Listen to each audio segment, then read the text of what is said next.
დღის არხი რადიო იმედზე ზაზა ჭიტანაოსთან ერთად.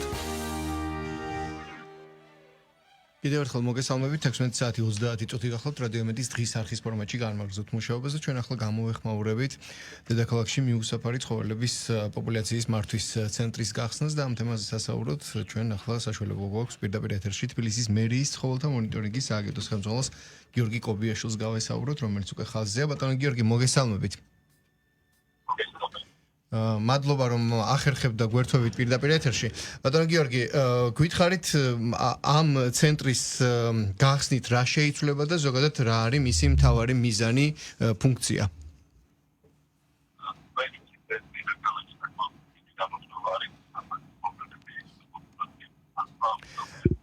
ბატონო გიორგი, უკაცრავად ძალიან ცუდად ისმის და ჩვენ ვეცდებით ხელახლა დაგიკავშირდეთ, რომ იქნებ უკეთესად გავიგოთ თქვენი ხმა. ფაქტობრივად აღარ ისმის.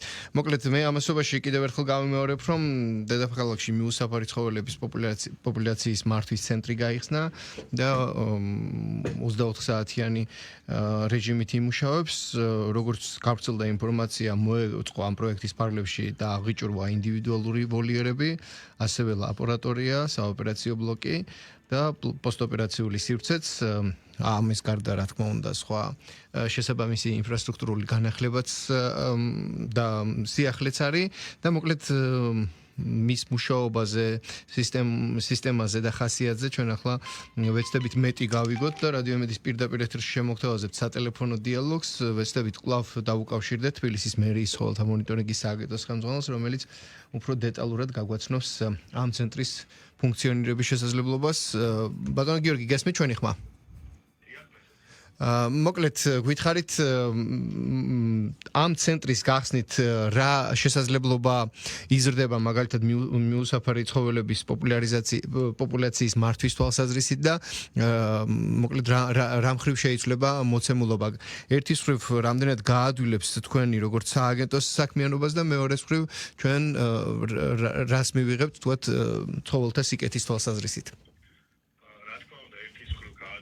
გაამარტივებს სააგენტოს მუშაობა და მეორეს მხრივ დედაქალაქში შეცვლის უკეთესობისკენ სურათს, რადგან ჩვენი მიზანი არის, რომ უახლოეს წლებში ეს საკითხი, ეს გამოწვევა გადაუჭრათ და ამისთვის მნიშვნელოვანი არის განხორციელდეს მეტი ინფრასტრუქტურული პროექტები, ეს იქნება ვეტერინარული მიმართულებით, საოპერაციო ბლოკი, ვოლიერები და ჩვენი მიზანია, რომ ჰუმანური მეთოდებით მოხდეს ცხოველების რაოდენობის შემცირება მიუსაფარი ცხოველების. ამიტომ ეს პროექტი საბედნიეროდ უკვე დასრულდა, ჩვენ გვაქვს ახალი სივრცე მუნიციპალურ თავშესაფარში, ცხოველთა თავშესაფარში, რომელიც მოემსახურება შინაურ ცხოველებს, სტერილიზაცია, კასტრაცია, ცოფის საწინააღმდეგო ვაქცინაციის მიმართულებით და ჩვენ ეს ყველაფერი საშუალებას მოგცემს, რომ გაცილებით მეტი ცხოველი შევიყვანოთ თავშესაფარში, გასტერილდნენ ეს ცხოველები, გაუკეთდეს აცრები და ქალაქში დაბრუნდნენ უკვე უსაფრთხო ცხოველები, ისეთი ცხოველები, რომელიც საფრთხეს არ წარმოადგენენ ადამიანებისთვის და სხვა დანარჩენი ცხოველებისთვის. აღნიშნული პროექტი კი იმას მოგცემს, რომ ძალიან მნიშვნელოვნად შემცირდება მიუსაფარი ცხოველების რაოდენობა ჩვენს დედაქალაქში. ბატონო გიორგი, ფაქტია რომ ეს სტრატეგია, რომელიც თალსახად ჰუმანურია და ეფექტიანიც, იმ პრაქტიკის განსხვავებით, რომელსაც ადგილი ჰქონდა პირობითად საბჭოთა რეალობაში, მოქმედებს უკვე ჩვენთან წლებია. ამ ცენტრის გახსნამდე რა სივრცეებით სარგებლობთ? ეს არის კიდევ ერთი დამატებითი ცენტრი, განახლებული ცენტრი თუ ცენტრების მსგავსი ცენტრის ფილიალებიც გაგაჩნიათ? მოკლედ როგორია სტრუქტურა ეს ამ ერთი ცენტრის იმედად ვართ ახლა თუ გააქვთ ასე ვთქვათ კიდე ჭყალებში ისეთ სივრცეები ფილიალის მსგავსი, სადაც ვთქვათ ქალაქში რამდენიმე ადგილია, თუ ეს ერთი ცენტრალური ფუნდამენტური იქნება, სადაც ამ ყველაფერს ასე ვთქვათ ამ მასშტაბებს მოერევით? წლების განმავლობაში თბილისში არსებობს მხოლოდ ერთი ცხოველთა მუნიციპალური თავშესაფარი ვარკეთილის ტერიტორიაზე და აღნიშნულ ტერიტორიის გაფართოება მოხდა, თავშესაფრის ტერიტორიაზე ცალკე გაიხსნა ამჟამად ასეთი პოპულაციების მართვის ცენტრი, სადაც შევა მხოლოდ სტერილიზაცია, კასტრაციის მიზნით ეს ცხოველები და ასევე ჩვენს რა თქმა უნდა გეგმაში გვაქვს რომ უფრო გავფართოვდეთ, რადგან ეს საკმაოდ ისეთი საკითხი არის მნიშვნელოვანი ჩვენთვის ცხოველების მიუსაფრთხო ცხოველების რაოდენობა და გამდინარე იქიდან რომ ჩვენ გეგმაში გვაქვს რომ ახლოს წლებში ეს საკითხი მოვაგვაროთ ჩვენს დედაქალაქში ჩვენ აუცილებლად განვაგრძობთ ასეთი სხვა ცენტრების გაკეთებას და გახსნასაც მაგალითად დედაქალაქის სხვა ნაწილში რადგან თუ მაგალითად შარშან მოხდა დაახლოებით წელს უпроსწორედ 9000-მდე ცხოველის სტერილიზაცია ჩვენ გეგმაში გვაქვს რომ ეს ციფრები გავზარდოთ და გავაორმაგოთ მომავალ წლებში. ამიტომ მნიშვნელოვანია მხოლოდ ეს წერტილში არ იყოს ასეთი ცენტრი და მოხდეს გაფართოება მაქსიმალურად. მაგრამ გიორგი კიდევ ერთხელ სტრუქტურულად გვითხრათ როგორ მოქმედებენ თქვენი სააგენტოს ცხოველთა მონიტორინგის სააგენტოს წარმომადგენლები მიუსაფარი ძაღლები რომლებიც თქვათ ოთხფეხები რომლებიც არ იყვნენ ასე თქვათ ამ ცენტრის სტუმრები მანამდე მათი დადგენა აღმოჩენა როგორ ხდება თქვენი სააგენტოს წარმომადგენლები პერიოდული მონიტორინგით ავლენენ მათ თუ არა და ასევე ცხელი ხაზის ეფექტი არის თუ არა რამხელა წვლილი აქვს ასე ვთქვათ ცხელი ხაზის ეფექტს იმიტომ რომ მოქალაქეთა ჩართულობა ალბათ ერთ-ერთი მნიშვნელოვანია ამ თვალსაზრისით და მას შემდეგ რაც აღმოჩენილი იქნება ასეთი ოთხფეხა რომელიც უნდა წაიყვანონ ცენტრში და ჯერ იქ არ ყოფილა ცენტრში პროცედურების გავლის მერე მე რამდენადაც ვიცი ცალსახად იმ კონკრეტულ ადგილას აბრუნებდნენ თქვენი სააგენტოს წარმომადგენლები საიდანაც აიყვანეს რომ ძაღლს შემდეგ ასე ვთქვათ ფსიქოლოგიური პრობლემა არ შექმნოდა გარემოსთან შეგუება კიდე დამატებით სირთულე არ ქონოდა როგორ არის ეს სტრუქტურა ჩვენთან მუშაობს ცხელი ხაზი 24 საათის განმავლობაში ცხელ ხაზზე ძალიან ბევრი შეტყობინება შემოდის მაგალითად ცხოველებს რომელთაც აქვს გაკეთებული სტერილიზაცია ვაქცინაცია უკეთია სპეციალური საჭდე პულზე უკეთია ეგრეთ წოდებული საყურე ასე ვთქვათ ეს იმას ნიშნავს რომ ეს ძაღლი არის გასტერილებული არ უსაფრთხო არ იცობს აცრილი მაგრამ რომელსაც არ უკეთია ამ ძაღლებთან დაკავშირებით ჩვენ ვიღებთ შეტყობინებებს მაგრამ მნიშვნელოვანი არის მოქალაქეების ჩართულობა ამ მიმართულებით საკმაოდ გვეხმარებიან და ასევე პარალელურად ჩვენი სამსახური დამოუკიდებლად აწარმოებს მონიტორინგს, რა თქმა უნდა, მთელ თბილისში, რომ მაქსიმალურად გადავიყვანოთ ასეთი ცხოველები თავშესაფარში. შესაბამისად ამ შეტყობინებების და ჩვენი მონიტორინგის საფუძველზე ჩვენი ეკიპაჟი, რომელიც ასევე 24 საათის განმავლობაში მუშაობს, გადაყვავს ასეთი ცხოველები თავშესაფარში ამ პროცედურების ჩატარების მიზნით და დაახლოებით 2 დღეში ბრუნდებიან უკან თავიანთ ბუნებრივ ურბანულ გარემოში, რადგან იქ მიჩვეული არის იმ გარემოს ადაპტირება აღარ იქნება საჭირო დამატებით. რა თქმა უნდა, მინდა ხაზი გაუსვა იმას, რომ აქ საუბარი მაქვს უსაფრთხო ცხოველზე, რომელიც არც აგრესიით გამოირჩევა და არც რამე საფრთხე შეიძლება წარმოადგენდეს სხვა ადამიანებისთვის ან სხვა ცხოველებისთვის.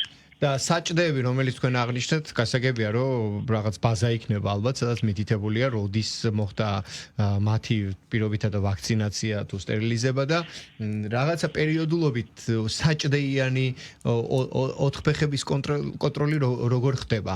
ანუ აუცილებლად მიყავთ ცენტრში თუ უბრალოდ ვიზუალური დათვალიერებით ან ასე შემდეგ პერიოდულად მოკლედ შემდეგი მონიტორინგი როგორია სისტემა? უკვე საჭდე მიმაგრებული ოთხფეხებისა.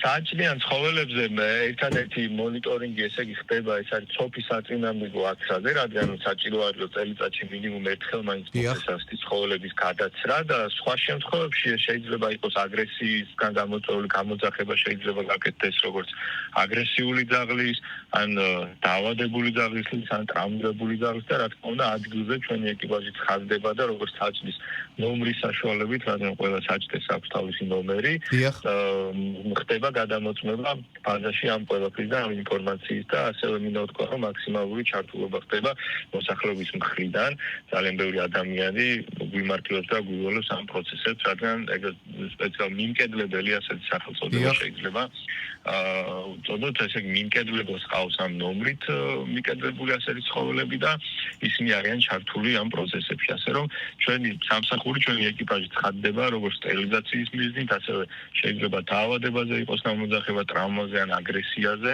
და რა თქმა უნდა ამ საჭრის ნომრის საშუალებით ხდება ყველაფრის გადამოწმება ბაზაში რომელიც აქვს ჩვენ სააგენტოს ელექტრონული ბაზა.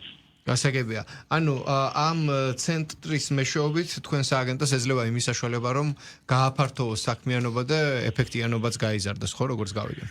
რა თქმა უნდა, ეს არის ჩვენი მიზანი, საერთო ჯამში ჩვენი მიზანი არის, რომ ჩვენ ქუჩაში არ ყავდეს ცხოველი მიუსაფარი და ამისთვის გაიხსნა სწორედ ასეთი პოპულაციების მართვის ცენტრი, რომ რაც შეიძლება მეტი ოპერაცია გავაკეთოთ და ამასთან ერთად აუცილებლად მნიშვნელოვანი არის ის, რომ შეუზღუდოთ ასეთი გამრავლების წყაროები, გულისხმობ ან მეპატრონეებს უპასუხისმგებლოს და იმ მომშენებლებს, რომლებიც ტოვებენ ქუჩაში ცხოველებს და შემდეგ გვიქმნიან ამ პრობლემას, რაც ქვია მიუსაფარი ცხოველი ქუჩაში. დიდი მადლობა ჩართვისთვის და ინფორმაციის განმარტებისთვის. მადლობა. მადლობა თქვენ. კარგად ზანდებოდეთ. თბილისის მერიის სხეულთა მონიტორინგის სააგენტოს ხელმძღვანელი გიორგი კობიაშვილი გვერდებოდა პირდაპირ ეთერში და ვისაუბრეთ მიუსაფარი ცხოველების პოპულაციის მართვის ცენტრზე, რომელიც არსებული ბაზის გაფართოებასა და განახლებას გულისხმობდა ამ მიმართულებით, იმისთვის რომ უფრო ეფექტიანი იყოს მიუსაფარი ცხოველების პოპულაციის მართვა.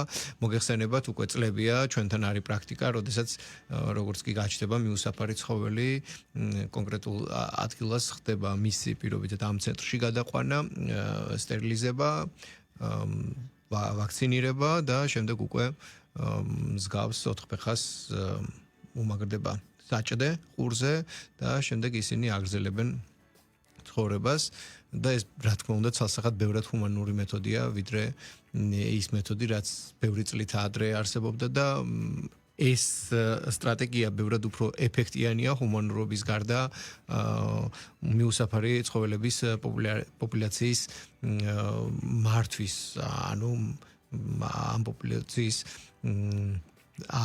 ზრდას, რა თქმა უნდა, ეს ხელს უშლის და ეს ბევრად ეფექტიანია და შედეგიანი.